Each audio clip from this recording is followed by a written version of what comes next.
Take care. Those of you who are worried about the time, you can tell from my shape, I rarely miss a lunch. So I will get you there on time. And Helen, my publisher, was saying to me, I want you to describe the book in one sentence. That's what I need, to describe the book in one sentence so we can get it on the cover. My argument back is I'm French. We don't do one sentence unless we have to. For this conference, I was thinking, well, okay, what is the one sentence that will describe what it is that I want to talk about to you today? And I think I have it. This is a piece of the Berlin Wall that I bought on eBay.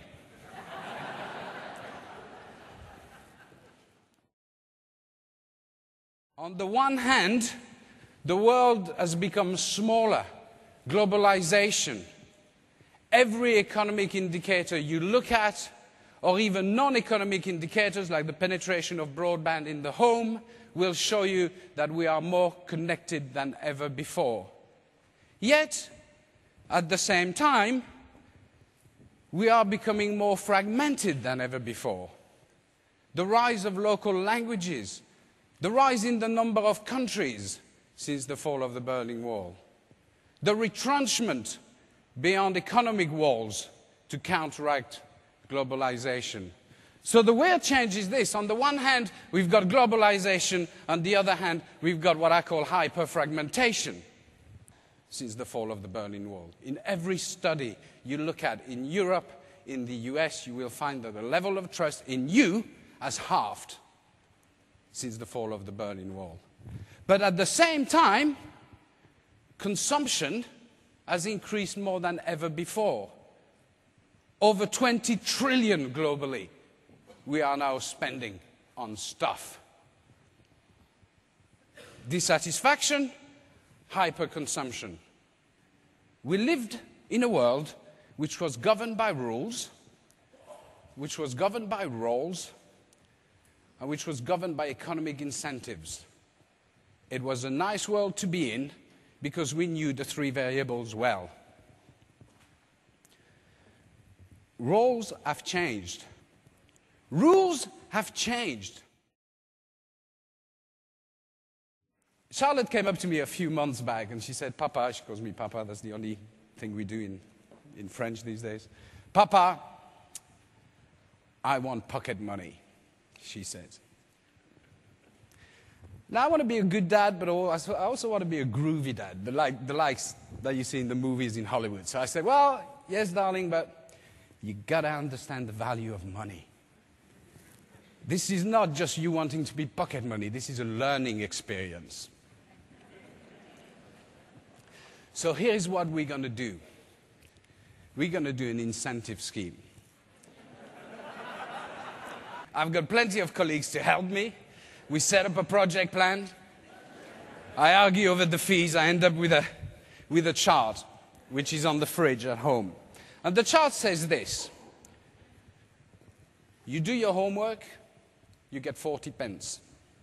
You tidy the bedroom every day, you get 10 pence. You don't shout at your brother, that's a stretch target, you get £1, right? You brush your teeth, you get 10 pence. In France, education is better than hygiene. So that's how we... So we do the chart, and the whole thing is working well. Charlotte is slowly becoming a millionaire. She's doing okay.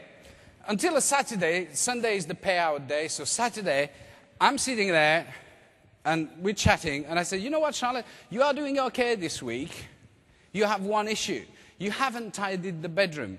So how about, next 10 minutes or so, make a start. It'll take more than 10 minutes to clean, so make a start, tidy the bedroom, and in about 10 minutes time, I'll check on you, and if that's done, then, we'll do the sum, you'll win the whole thing. About 15 minutes go by, no noise coming from upstairs. Now, if you have children, 15 minutes no noise means trouble. So, I go up, open the bedroom door as best as I can with the toys in the way, and Charlotte is on her bed, painting her nails. with the Barbie varnish. And the whole place is a mess, right? She's painting the nails. So I look at Charlotte and say, Charlotte, look, I thought we had the deal. You know, if you tidied a bit. She looked at me and said, you know, Papa, I've been thinking. For 10 pence, it's not worth it. Charlotte is 8. I'm now involved with her union. The lesson I took away is this. Charlotte will no longer tidy her bedroom unless she's paid.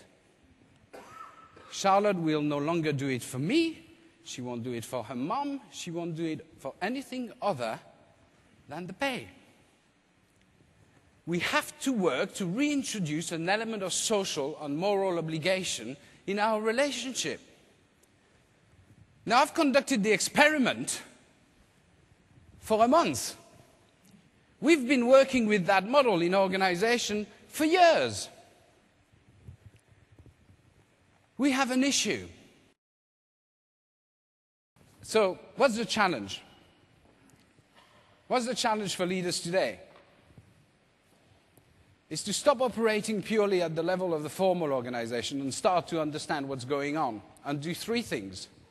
Connect with the real organization so you can be part of it.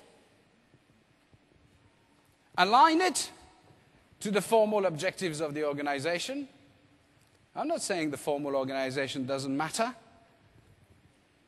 I'm not saying accountabilities don't matter.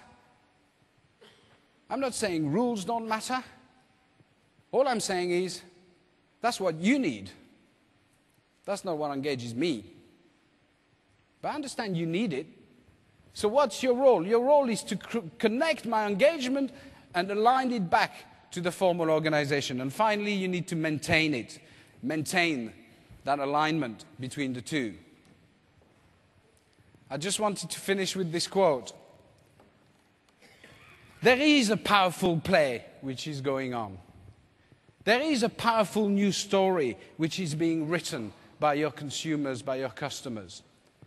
And it is your choice as to whether you, as leaders, are going to want to put a verse in that new story, in that new play.